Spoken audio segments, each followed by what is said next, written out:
DEA board not even introduced or acknowledged. I pleaded with that board member to take a look, and the governor, Governor Abbott, Commissioner Moratz, and the Board of Managers, to be selected from an application process, not from the voters of this community. Right. So let me leave you simply with the idea. I learned a little bit about democracy, 28 years on the House Judiciary Committee, civil rights, your constitutional rights to due process and equal protection. All of that has been obliterated with this takeover. This bill is ill-prepared. It did not plan for due process. It has no deference to equal protection of the law.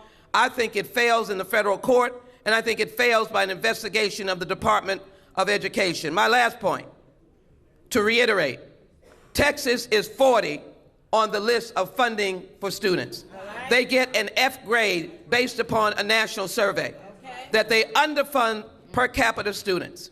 Don't you think this is a two-way street? Yes. If it is on us, then it's on the state of Texas. Yes.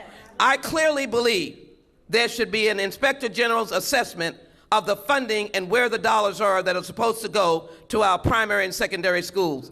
All of that is a legitimate oversight of this state of education in our state and of Houston Independent School District. I'm not angry to the extent that I don't want to sit down and allow discussion, collaboration, and solution.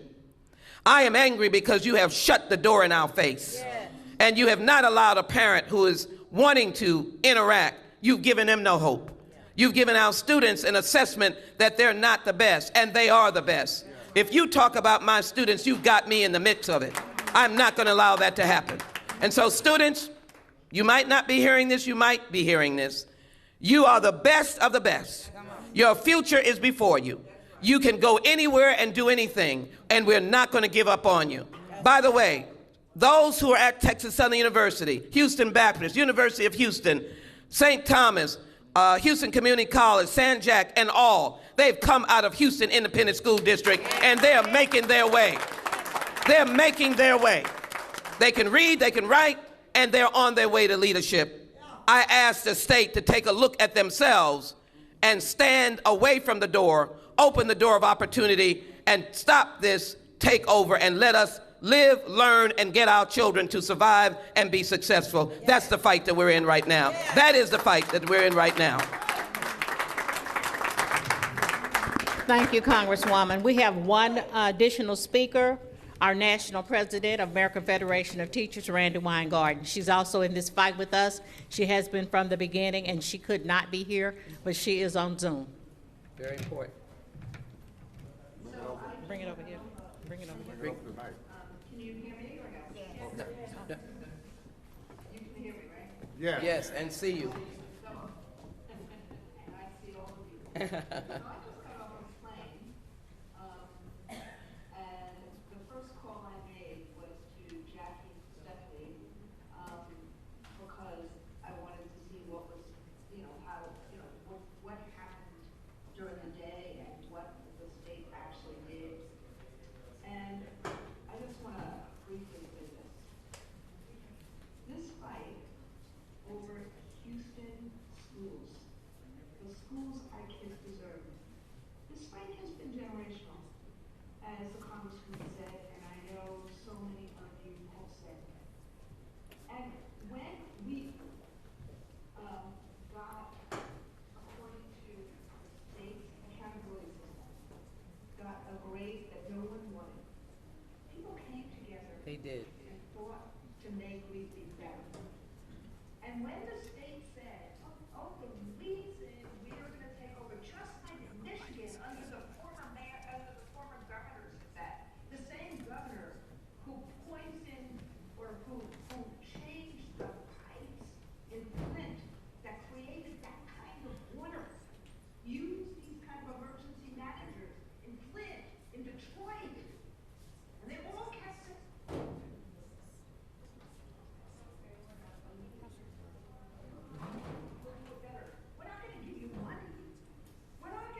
That's why we're all here, and we're all not just fighting it, but we will walk this walk for our kids, for our members, for our community, because Houston deserves to have local control of its schools, and schools funded in the way they should be, not a state takeover and a power play.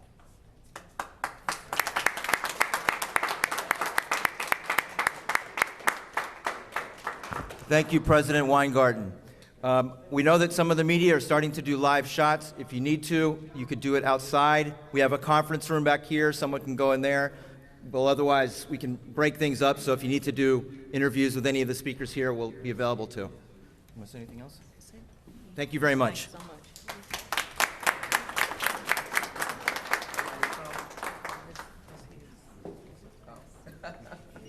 There's my man.